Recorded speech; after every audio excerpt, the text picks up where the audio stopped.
Hello बच्चों। तो आज हम पढ़ने वाले हैं फिजिकल वर्ल्ड एंड मेजरमेंट। इस चैप्टर की वेटेज बोर्ड में बहुत कम है, मतलब इससे बोर्ड में कोई क्वेश्चन नहीं आने वाला। जेई मेंस एडवांस में भी कोई क्वेश्चन नहीं आने वाला।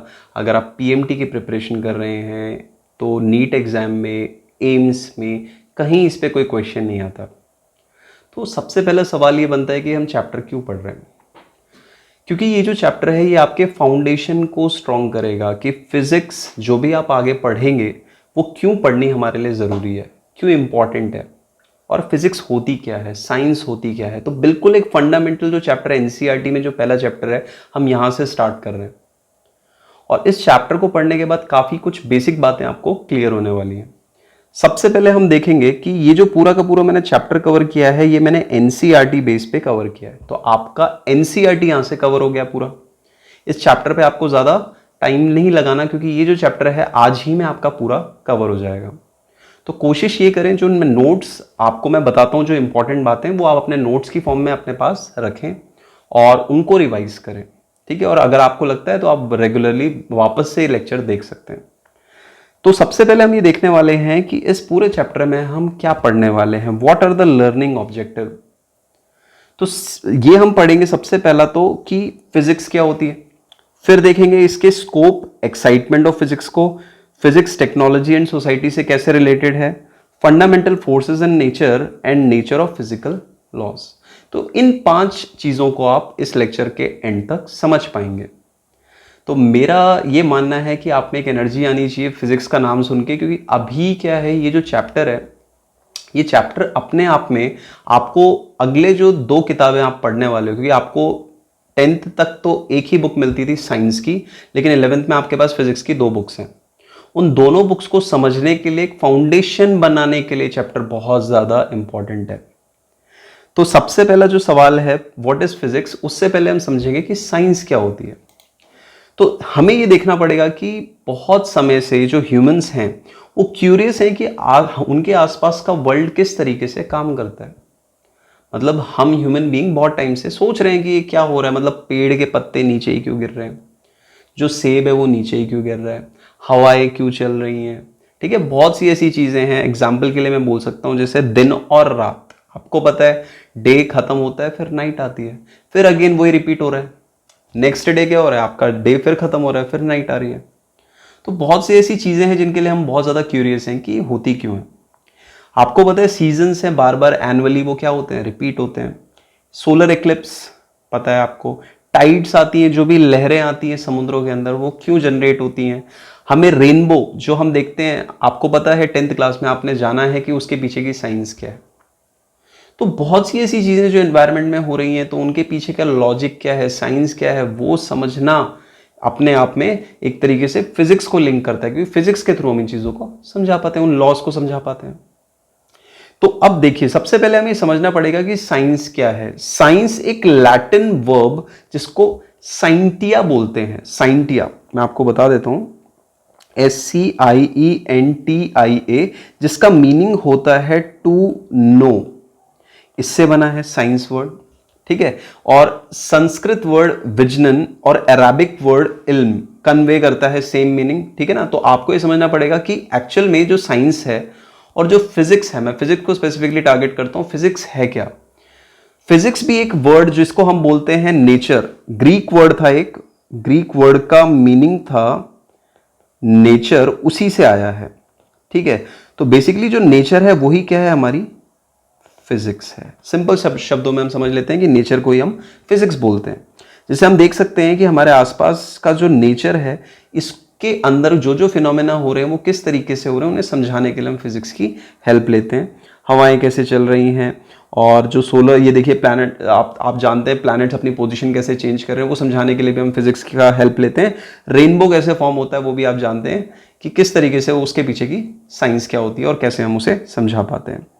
तो फिजिक्स है क्या, physics is the study of nature and its laws. तो वो जो लॉज हैं जिनके बेस पे नेचर अपना काम कर रहा है वही फिजिक्स है। तो मेरे हिसाब से आपको ये तो क्लियर हो गया है कि फिजिक्स है क्या। और मुझे लगता है कि आपको, अगर आप अपने आसपास देखें, चीज़ों को समझना शुरू करें, तो आप में भी क्यूरियोसिटी आएगी कि किस तरीके से चीज़ें होती हैं। बहुत से ऐसे साइंटिस्ट हैं जो बहुत पॉपुलर हो गए हैं। मैं आपको दिखाता हूँ अभी एक साइंटिस्ट, मतलब बहुत से ऐसे पॉपुलर नेम्स है, जैसे आप जानते होंगे इन्हें, आर्यभट्ट, ये हमारे कौन है, आइंस्टीन, और ये हैं हमारे न्यूटन जी। ये बहुत फेमस फिजिसिस्ट रह चुके हैं। अब ये क्यों फिजिसिस्ट थे और वो भी इतने फेमस हुए? क्योंकि बेटा इनकी ऑब्जर्वेशन पावर ज़्यादा थी। ये अपने आसपास की चीज़ों को बहुत बारीकी से ऑब्जर्व करते थे, उसके पीछे की साइंस को समझना चाहते थे, जिस वजह से आज ये बहुत पॉपुलर हो पाए, बहुत फेमस हो पाए, फिजिसिस्ट बन पाए।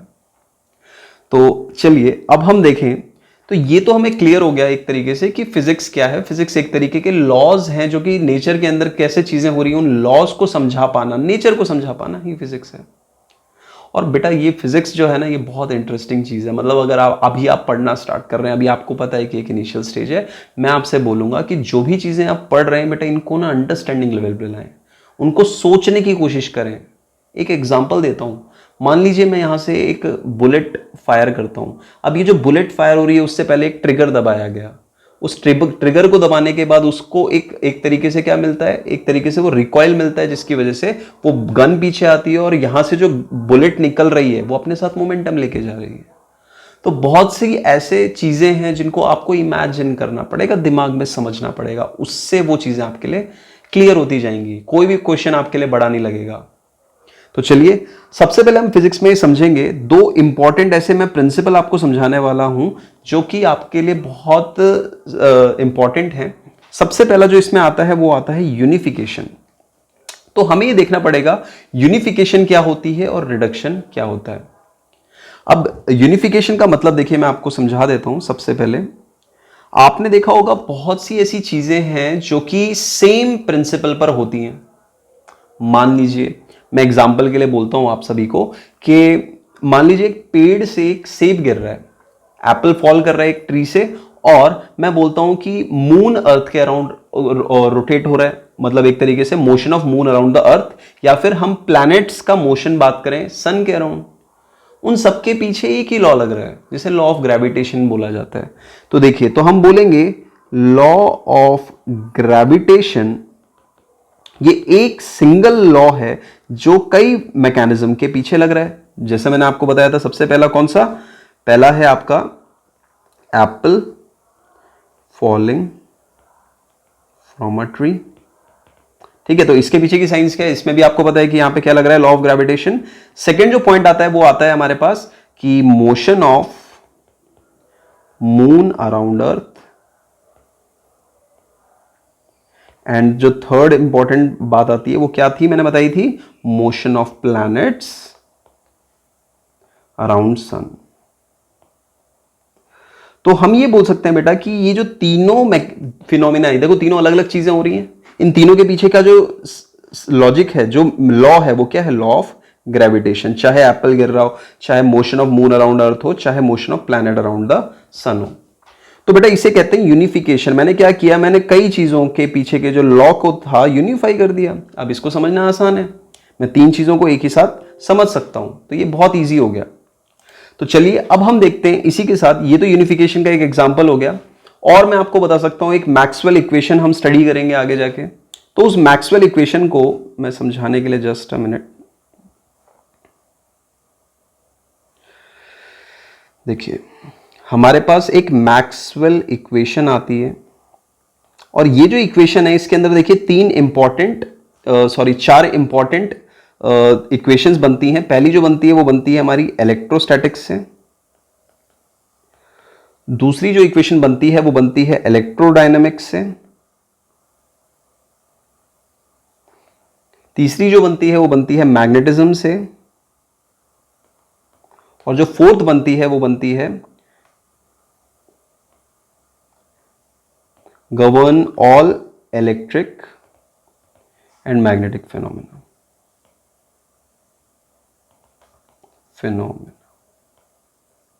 तो बेटा एक चीज समझो, सबसे पहले ना मैंने क्या किया, ये जो मैक्सवेल इक्वेशंस हैं ये भी क्या कर रही हैं, ये अलग अलग जो हमारे, ये आपको पता ही होंगे बड़े बड़े टॉपिक्स हैं। मैं आपको थोड़ा सा आइडिया दे रहा हूं क्योंकि अभी ये आप पढ़ोगे आगे जाके। इलेक्ट्रोस्टैटिक्स होती है, इलेक्ट्रोडायनामिक्स होती है, मैग्नेटिज्म होती है, और जो इलेक्ट्रिक मैग्नेटिक जितने भी फिनोमिना हो रहे हैं उन सबको समझाने के लिए हमारे पास सिर्फ सिंपल मैक्सवेल इक्वेशंस हैं। उन इक्वेशंस के अंदर ये सारी टॉपिक्स कवर हो गए, बड़े बड़े पार्ट्स कवर हो गए। इसे यूनिफिकेशन कहते हैं। जैसे एक सिंगल लॉ के अंदर, मैंने आपको अभी बताया था ना, एक सिंगल लॉ के अंदर 3 अलग अलग फिनोमेना को समझा देना, that is unification. I hope आपको ये क्लियर हो गया होगा यूनिफिकेशन क्या होता है। अब हम मूव करते हैं रिडक्शन की तरफ कि रिडक्शन क्या होता है। तो इसको समझने के लिए देखिए बहुत ही आसान है। मैंने आपको एक एग्जांपल दिया। मैंने, मान लीजिए मैं कहता हूं मैं अभी छत से एक सेब गिराता हूं।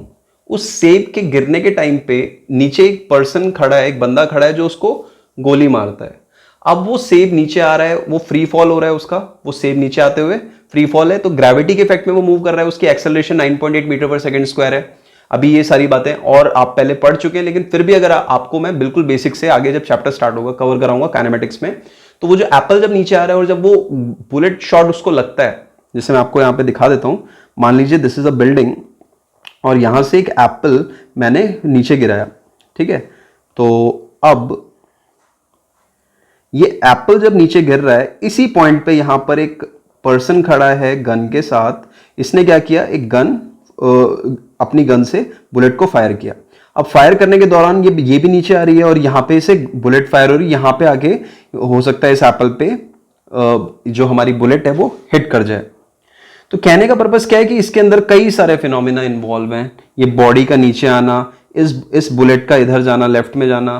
तो यहां पे हम बोल सकते हैं बहुत कॉम्प्लेक्स ऑपरेशन है, क्योंकि इसके अंदर कई सारे फिनोमिना हैं, तो हमें उस अलग अलग पढ़ना पड़ेगा। लेकिन इस कॉम्प्लेक्स ऑपरेशन को अगर हम सिंपल में तोड़े, पहले इसके मोशन को ऑब्जर्व करें, दैट इज फर्स्ट किसका, एप्पल का मोशन, एप्पल के मोशन को ऑब्जर्व करें और एक हम बुलेट के मोशन को ऑब्जर्व करें। तो बेटा अगर इनको इंडिविजुअली ऑब्जर्व करके हम सॉल्व करते हैं, उसको कहते हैं रिडक्शन। तो किसी बड़ी प्रॉब्लम को छोटा कर करके सॉल्व करना क्या कहलाएगा, रिडक्शन। तो क्या आप बता सकते हैं कोई भी बड़ी प्रॉब्लम को अगर छोटा करके सॉल्व कर रहे हैं तो वो तो रिडक्शन होगा, सिंपल सी बात है। और यूनिफिकेशन मैं आपको पहले भी बता चुका हूं। तो आई होप ये दो जो टूल्स हैं, अगर इनकी हेल्प आप लें तो फिजिक्स में आपको बहुत ज्यादा हेल्प मिलने वाली है। चलिए तो अब हम आगे चलें। अब हम देखने वाले हैं next important and interesting topic, scope and excitement of physics. तो सबसे पहले हम देखने वाले हैं दो ऐसे डोमेन फिजिक्स के अंदर जिसके अंदर चीजों को बांटा गया है।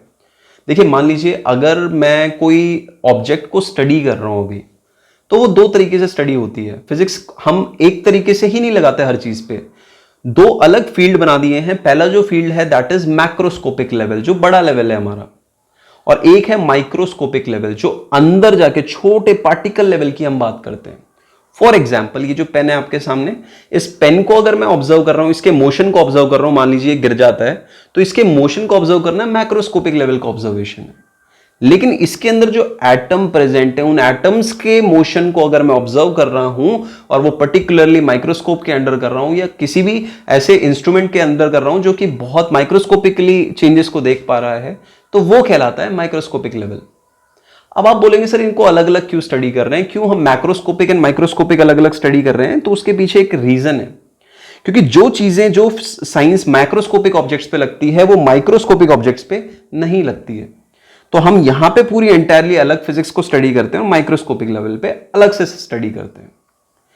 मुझे पता है बेटा अभी जो 10th से 11th में आपने स्विच किया, मतलब अभी एकदम आप मूव कर रहे हो, तो आपको ये दिख रहा होगा कई ऐसी चीजें हैं जो आपके लिए अभी नई हैं। लेकिन आपको क्या करना है, अभी चीजों को एब्जॉर्ब करने के लिए कंटिन्यूअसली उन चीजों को समझने का प्रयास करना है, ठीक है। तो आप कोशिश क्या करें कि जो भी आप पढ़ रहे हैं उनको आप रिवाइज जरूर करें, नोट्स बनाएं साथ के साथ, ठीक है ना। तो जो जो चीजें मैंने अभी तक लिखी, जैसे 2 डोमेन्स मैंने अभी बताया, तो ये भी आप नोट कर लें। मैक्रोस्कोपिक, माइक्रोस्कोपिक, दो ऐसे डोमेन्स होते हैं। मैक्रोस्कोपिक लेवल पे देखिए हम सबसे पहले किसकी बात करते हैं, मैंने आपको बताया जो कि बड़े ऑब्जेक्ट्स हैं। अब उसके लिए हम टेरेस्ट्रियल या फिर एस्ट्रोनॉमिकल स्केल का भी इस्तेमाल कर सकते हैं। मतलब अगर प्लैनेट की बात कर रहे हैं तो वो बड़े लेवल की बात हो गई। तो उस प्लैनेट को ऑब्जर्व करना, उसकी स्टडी करना, उसके पीछे की साइंस को देखना, वो हमारा मैक्रोस्कोपिक लेवल का काम हो गया। और यहीं हम किसी एटम की बात करें, यहीं हम बात करें एटम में प्रोटॉन कैसे घूम रहा है या उसके अंदर इलेक्ट्रॉन का रिवॉल्यूशन कैसे हो रहा है, वो सारी चीजों को समझने के लिए माइक्रोस्कोपिक लेवल पे हमें जाना पड़ता है। तो बेटा इन दोनों की साइंस एंटायरली अलग है, मैक्रोस्कोपिक की एंड माइक्रोस्कोपिक की। तो आपको ध्यान रखना है कि दोनों चीजों को अलग अलग तरीके से समझना पड़ेगा। ठीक है, चलिए तो अब हम आगे चलते हैं। अब हम देखते हैं क्लासिकल फिजिक्स। सबसे पहले देखिए आपको समझना पड़ेगा जो मैक्रोस्कोपिक फिनोमेना है वो उसको हम एक तरीके से क्लासिकल फिजिक्स में कंसीडर करते हैं। अब क्या है ये क्लासिकल फिजिक्स? इसके अंदर 4 इंपॉर्टेंट टॉपिक्स आते हैं। ये चारों टॉपिक आते हैं, एक तो मैकेनिक्स है, एक इलेक्ट्रोडायनेमिक्स है, एक ऑप्टिक्स एंड एक थर्मोडायनेमिक्स। अब ये जो मैकेनिक्स और इलेक्ट्रोडायनेमिक्स है ये आपका कब कवर होगा? ये 11th क्लास में आपका हो जाएगा, और ऑप्टिक्स और थर्मोडायनेमिक्स आपका 12th क्लास में कवर होगा। ठीक है ना? तो बेटा आपको ये सारे टॉपिक पढ़ने पड़ेंगे। ठीक है, तो क्लासिकल फिजिक्स क्या है? क्लासिकल फिजिक्स मैक्रोस्कोपिक जो डोमेन मैंने अभी बताया था उसी का एक और नाम है, इसे हम क्लासिकल बोल देते हैं। और माइक्रोस्कोपिक को क्या बोल देते हैं? माइक्रोस्कोपिक लेवल की स्टडी जो है वो अभी की स्टडी है, वो हमने मतलब अभी रिसेंटली करने लगे हैं, तो वो उसे मॉडर्न फिजिक्स कहते हैं। तो माइक्रोस्कोपिक लेवल की स्टडी को हम क्या बोलेंगे बेटा? मॉडर्न फिजिक्स बोलेंगे। तो ठीक है, आई होप ये क्लियर हो गया होगा। अब हम देखने वाले हैं फिजिक्स, टेक्नोलॉजी एंड सोसाइटी। तो किस तरीके से देखिए फिजिक्स ने अपनी मतलब कहते हैं एडवांसमेंट की, मतलब एक ऐसी ब्रांच निकल के आ गई जिसकी हमें नीड थी, उसके बेस पे एक पूरी फिजिक्स में एक ब्रांच हम स्टडी करते हैं आजकल। तो देखिए क्या हुआ, मैं आपको बताता हूं। ये हमारा एक, पहले आपने देखा होगा स्टीम, हमारे क्या होते थे जो बेसिकली इंजन्स होते थे पहले, वो किस पे, वो स्टीम के बेस पे चलते थे, जिसमें धुआं निकलता था, आप देखते थे पहले। ठीक है ना, स्टीम इंजन भी बोल सकते हो। तो ये जो हमारा स्टीम इंजन है बेटा, ये इसकी जब हमें एफिशिएंसी बढ़ानी थी, इसमें हमें क्या करना था, मतलब एक तरीके से आउटपुट ज्यादा लेना था इस इंजन से, तो वहां पर हम स्टडी करते करते एक नई ब्रांच को डिस्कवर कर गए। वहां पे हमने फिजिक्स की एक नई ब्रांच को डिस्कवर किया, वो कौन सी थी? थर्मोडायनेमिक्स। तो हमने वहां पे थर्मोडायनेमिक्स ब्रांच को एक तरीके से डिस्कवर किया। ऐसी बेटा जो चिप्स होती हैं, जब हमने इनको समझना स्टार्ट किया, सिलिकॉन चिप्स वगैरह जब ये डिस्कवर हुई, इसके बाद एडवांसमेंट होते होते क्या आ गए? कंप्यूटर्स आ गए। तो आप ये देख सकते हैं एक तरीके से कि टेक्नोलॉजी कैसे एडवांस होती चली गई हमारे कुछ फंडामेंटल चीजों के क्लियर होने से। ठीक है ना? तो आपको ये समझना पड़ेगा कि टेक्नोलॉजी एडवांस होती जाएगी, चीजें ग्रो करती जाएंगी, अगर फंडामेंटली हम कुछ चीजों को सुधारते जा रहे हैं या कुछ चीजों पे काम करते जा रहे हैं। तो एक तरीके से हम बोल सकते हैं कि टेक्नोलॉजी में भी एडवांसमेंट आती है फिजिक्स की वजह से, और इससे सोसाइटी पे भी इंपैक्ट पड़ता है। क्योंकि आज से पहले सोच के देखना, जब टीवी नहीं थे, कंप्यूटर्स नहीं थे, तो उस टाइम की जो सोसाइटी थी वो अलग सोच वाली थी। आपको मन करता था तो आपको बाहर खेलने जाना पड़ता था, आज आप घर पे बैठ के एक्सबॉक्स पे खेल पा रहे हैं। तो मेरे को लगता है सोसाइटी में भी बहुत ज्यादा चेंजेस आते हैं, बिल्कुल आते हैं, ऑब्वियस सी बात है। चलिए अब हम देखने वाले बेटा फंडामेंटल फोर्सेस इन नेचर। कौन कौन से ऐसे फोर्सेस हैं जो फंडामेंटली हमें समझने बहुत इंपॉर्टेंट हैं। ये हमारे जो इस चैप्टर का बहुत इंपॉर्टेंट टॉपिक है, इसको आप थोड़ा सा ध्यान से देखें। फंडामेंटल फोर्सेस कौन कौन से हैं? सबसे पहला हमारा आता है बेटा ग्रेविटेशनल फोर्स। अब ये ग्रेविटेशनल फोर्स आपको बहुत पहले से पढ़ाया गया है, उसको हम देखते ही हैं कि आपको दिख रहा है यहाँ पे एक सेब नीचे गिर गया, तो वो under the influence of gravity गिर रहा है, क्योंकि उसको अर्थ अपनी तरफ अट्रैक्ट कर रही है उस सेब को, इसलिए सेब नीचे आ रहा है। तो यहां पे क्या होता है, जो भी ग्रेविटेशनल फोर्स होते हैं बेटा, ये सब कैसे होते हैं? Mutual attraction between any two object by virtue of their mass. मतलब, तो इसका मतलब ये कि मान लीजिए मैं अभी यहां पे स्क्रीन के यहां पे बैठा हूं, आप अपने घर पे बैठे हैं, क्या हम दोनों अट्रैक्ट हो रहे हैं? यस। इस पूरे ब्रह्मांड के अंदर कोई भी दो ऑब्जेक्ट कहीं भी रखे हैं, वो आपस में अट्रैक्ट होते हैं। किस फोर्स से? ग्रेविटेशनल फोर्स से। अब आप बोलेंगे सर हो सकता क्या ये पेन आपसे अट्रैक्टेड है? मैं कहूंगा बिल्कुल है। अब ये तो मेरे से चिपक नहीं रहा है, आप क्योंकि अट्रैक्शन देखते हैं तो सर ये तो आपके पास आना चाहिए, ऐसा तो होता नहीं है, ये तो नीचे गिरता है। तो ये समझना जरूरी है कि बेटा यहां पे दोनों के जो मासेस हैं वो लगभग इतने कंपेरेबल हैं, क्योंकि हम बोल सकते हैं इसका काफी कम है लेकिन फिर भी कंपेरेबल है। लेकिन अर्थ का मास देखें और इस पेन का मास देखें तो अर्थ का बहुत ज्यादा है, तो मास डिफरेंस है, इसलिए वो उसको अपने पास खींच पा रहा है। ठीक है, इसको हम इन डेप्थ में आगे पढ़ेंगे, स्टडी करेंगे, जो चैप्टर में आपका कवर होगा ग्रेविटेशन में। लेकिन फिर भी मैंने आपको थोड़ा सा एक ओवरव्यू दिया, पहले भी आप इसको जानते हैं। ये एक लॉन्ग रेंज फोर्स है जो कि काफी दूरी तक लगता है। ठीक है, ऑलवेज अट्रैक्टिव इन नेचर, मतलब हर टाइम ग्रेविटेशनल फोर्स क्या करेगा? अट्रैक्ट ही करेगा, एक ऑब्जेक्ट दूसरे को अट्रैक्ट करेगा। वीकेस्ट फोर्स होता है ये नेचर के अंदर, सबसे कम पावर वाला फोर्स होता है। देखिए इसके लिए कोई मीडियम हो तो ठीक, ना हो तो भी ठीक, मतलब अगर बीच में हम मीडियम रखें तो भी ठीक है, अगर नहीं होता है तो भी ये फोर्स लगता है। मीडियम का मतलब क्या? जैसे मान लीजिए सन है, सन से रेज आ रही हैं धरती पे, तो मीडियम क्या हो गई? एयर हो गई। तो बेटा ये जो एयर है अगर ये नहीं होगी तो ये एक तरीके से मीडियम यहां पे नहीं होगा, तो उसे हम वैक्यूम वाली स्टेट बोलेंगे। समझते हैं? तो आपको ये समझना पड़ेगा कि ग्रेविटेशनल फोर्स लगने के लिए मीडियम हो या ना हो, ग्रेविटेशनल फोर्स लगता ही है। तो मतलब वैक्यूम में क्या ऑब्जेक्ट गिरेगा नीचे? बिल्कुल गिरेगा, क्योंकि उसको मीडियम की रिक्वायरमेंट नहीं होती। तो आई होप आपको ये क्लियर हो गया होगा। मतलब अब मैं आपसे पूछूं कि आप छत पे खड़े हैं और आपको यहां से कोई पीछे आपका फ्रेंड आके धक्का दे दे, तो क्या आप नीचे गिरेंगे? डेफिनेटली गिरेंगे, क्योंकि ग्रेविटेशनल फोर्स आपको अट्रैक्ट करता है नीचे की तरफ। अगर वो ग्रेविटेशनल पुल लगना बंद हो जाए तो शायद आप हवा में उड़ने लग जाए। ऐसा तो होता नहीं है, जैसे आप देखते थे मूवीज वगैरह में, कभी कभार हो भी जाता है, लेकिन प्रैक्टिकली पॉसिबल नहीं है। चलिए अब हम देखेंगे इलेक्ट्रोमैग्नेटिक फोर्स, जो हमारा दूसरा फोर्स है। आपको ये समझना बहुत जरूरी है, इस फोर्स में इलेक्ट्रो वर्ड यूज हुआ है। इलेक्ट्रो मतलब इलेक्ट्रॉन, और इलेक्ट्रॉन मतलब चार्ज। तो ये जो फोर्स होता है दो चार्ज पार्टिकल के बीच में लगता है। थोड़ा सा इसको मैं आपको बिल्कुल बेसिक से बताता हूं। देखिए, मान लीजिए एक हमारा एटम है, ये हमारा एटम है। आपको पता है सेंट्रल पार्ट जो होता है एटम का, दैट इज पॉजिटिवली चार्ज, और जो बाहर का पार्ट होता है दैट इज नेगेटिवली चार्ज। तो बेटा ये जो हमारा चार्ज पार्टिकल्स प्रेजेंट होते हैं, ये आपस में अट्रैक्टेड होते हैं, रिपेल कर रहे होते हैं, वो अलग बात है, लेकिन इनके बीच में लगने वाले फोर्सेस को हम क्या बोल देते हैं? Electromagnetic force. अब ये लॉन्ग रेंज फोर्स है, ये भी, ये आपके अट्रैक्टिव अनलाइक के लिए होते हैं और रिपल्सिव लाइक के लिए होते हैं। इसका मतलब जैसे मान लीजिए यहां पे एक पॉजिटिव चार्ज है और यहां भी एक पॉजिटिव चार्ज है, तो यहां पर देखिए कैसे हो गए? लाइक चार्ज हो गए, तो लाइक चार्ज क्या करने चाहिए? रिपेल करने चाहिए।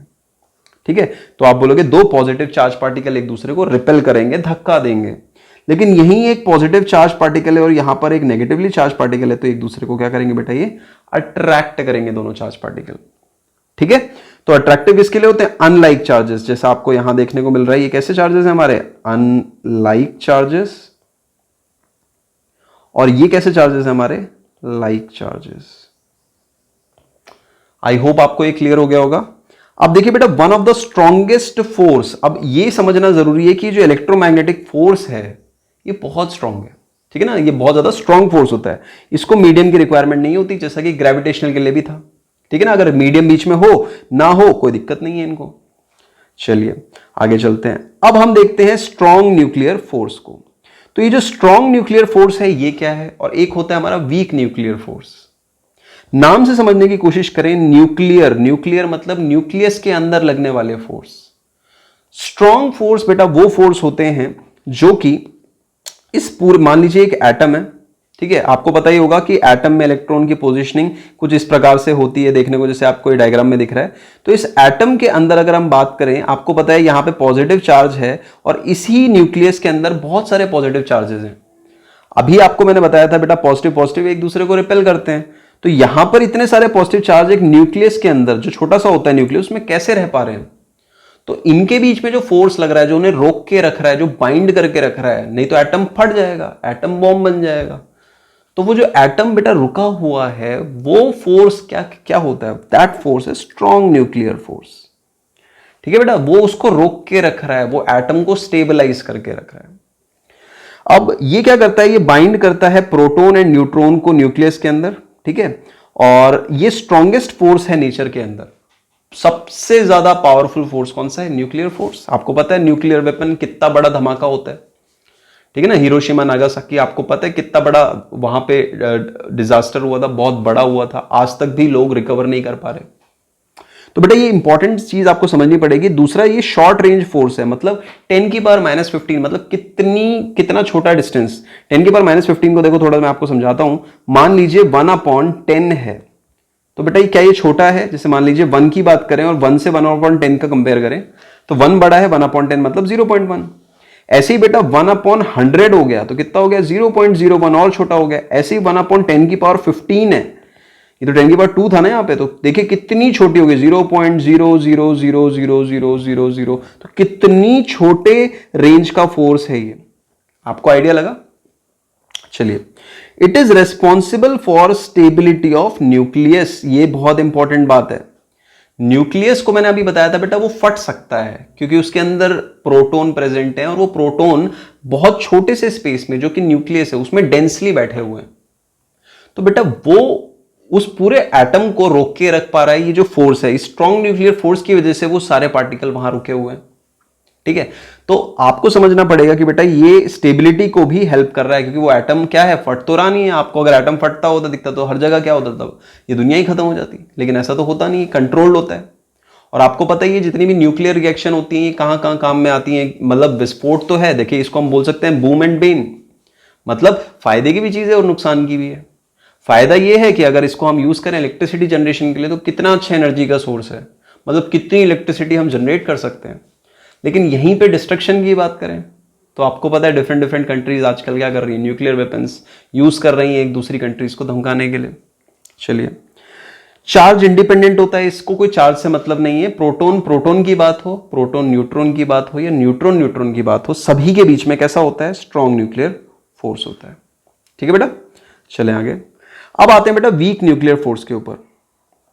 वीक न्यूक्लियर फोर्स कैसे पता चलेगा, ये हमारा शॉर्ट रेंज का फोर्स होता है। ठीक है, ये बहुत कम डिस्टेंस पे लग पाता है। वीक फोर्स होता है only in radio active emission. अब आपने देखा होगा कई बार रेडियो एक्टिव एमिशन होते हैं, जैसे आपने बीटा डीके वगैरह सुना होगा, तो उन केसेस में जनरली कैसा फोर्स तब ये ऑपरेट होता है फोर्स, ठीक है ना। Neutrino anti neutrino interaction with electron, तो थोड़ा मैं आपको बता देता हूं, वैसे ये चैप्टर में आप आगे पढ़ेंगे, मतलब आपको आगे पढ़ाया जाएगा, केमिस्ट्री में भी पढ़ाया जाएगा कि वहां पे जो स्पिन होती है एक इलेक्ट्रॉन की दूसरे के साथ क्या होती है, एंटी में होती है। तो वहां पे उस केस में भी क्या लगता है, वीक न्यूक्लियर फोर्स लगता है। तो आपको बस एक ओवरव्यू मिल रहा है इस चैप्टर के अंदर, काफी ऐसी चीजों को जो हम आगे बहुत अच्छे से पढ़ने वाले हैं। ठीक है, तो थोड़ा थोड़ा थोड़ा करके अभी हमने इन चैप्टर्स, इस चैप्टर के अंदर से काफी चीजों को समझा, और एनसीईआरटी से जो इंपॉर्टेंट बातें थी वो सारी इस चैप्टर की मैंने कवर करके दी हैं। तो अब देखिए मैं एक कंपैरिजन दे रहा हूं आपको मैग्नीट्यूड ऑफ फोर्सेस का, कि कितने ज्यादा मैग्नीट्यूड के फोर्स हैं या कितने कम मैग्नीट्यूड के फोर्स हैं, उसका कंपैरिजन मैं आपको दे रहा हूं। जैसा आप देख सकते हैं सबसे ज्यादा स्ट्रांग क्या है हमारा, न्यूक्लियर फोर्स। मान लीजिए इसको हम 1 देते हैं, मैंने बोला था न्यूक्लियर फोर्स सबसे ज्यादा होते हैं, मतलब बहुत ज्यादा स्ट्रांग होते हैं, तो इसका मैग्नीट्यूड एज्यूम किया मैंने कि इसका मान लीजिए 1 है। ठीक है, अब इलेक्ट्रोमैग्नेटिक फोर्स इसके कंपैरिजन में हम बोल सकते हैं 1/100 है। ठीक है, ये कंपैरिजन है, क्योंकि देखिए रफली है ये डेटा, हम नहीं बोल सकते एग्जैक्टली कि क्योंकि कोई भी दो अलग अलग वो पार्टिकल हो सकते हैं, तो हम नहीं बोल सकते, तो एक रफ डेटा है। ऐसी बेटा वीक न्यूक्लियर फोर्स का अगर हम ले तो वो 1/10⁻13 तक के रेशियो पे जाता है, और ग्रेविटेशनल फोर्स तो बहुत ज्यादा वीक है, तो 1/10⁻38, तो 1 मतलब 0.00000 कितना छोटा पावर का फोर्स है ये, मतलब कितनी कम पावर का फोर्स है। ठीक है, मुझे पता है बहुत से डाउट्स आपको लग रहे होंगे कि ग्रेविटेशनल फोर्स सर मेरे को क्लियर नहीं है, मेरे को ये क्लियर नहीं है, हो सकता है आपने पहले पढ़ने में भी कमियां हो, लेकिन मैं आपसे बोलना चाहता हूं कि ये जो चैप्टर है आपको एक समराइज्ड वे में चीजों को दे रहा है, क्योंकि ये सब आगे हम बहुत अच्छे से खोल खोल के पढ़ने वाले हैं। तो कुछ घबराने की जरूरत नहीं है। अगर आपको कोई कंफ्यूजन लग रहा है, कोई टॉपिक में आपको डाउट है, तो आप मुझसे अभी, जो अगर बच्चों ने लाइव सेशन के लिए अभी ऑप्ट किया हुआ है, तो आप लाइव सेशन में मेरे साथ बैठ के उसके बारे में डिस्कशन कर सकते हैं। आई होप ये लेक्चर आपके लिए बहुत ही इंफॉर्मेटिव रहा होगा, और आप क्या कोशिश करें, यहां से जो जो इंपॉर्टेंट पॉइंट्स मैंने दिए हैं इनको नोट करें, क्योंकि एनसीईआरटी को कवर कर पाना आपके लिए टाइम टीडियस होता है, और यहां पे वो सारे मैंने इंपॉर्टेंट पॉइंट्स कवर कर दिए जो एनसीईआरटी से आपको करने पड़ते हैं।